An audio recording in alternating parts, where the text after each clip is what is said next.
try to ignore the misery and the suffering that austerity is creating for millions of people. Well, today they have no excuse to ignore us.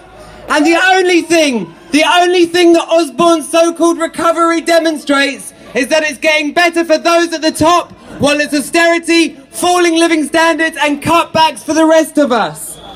They hate our welfare state. They hate our NHS. They hate our proud multicultural society. And so when they set out to smash all the gains that working people like us have fought and won for over the last generations, they use the language of division to set communities against each other.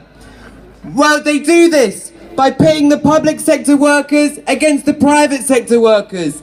They do this by pitting the employed against the unemployed. They do this by scapegoating immigrants and blaming the poorest in society. Well, today, all of us have stood together in a show of strength, united, and we sent a clear message.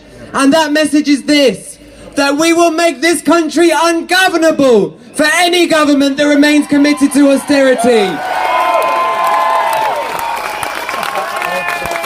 The People's Assembly is just 1 year old today. Already we have over 100 local groups across the country. We've brought together the trade unions with the anti-cuts campaigners, the students with the pensioners, and we've brought thousands of people onto the streets and into the movement. But we need to do more. And today is just the start of the biggest wave of resistance for years. In just 2 weeks' time, over 2 million people could look likely to be taking strike action in the biggest coordinated strikes for many years.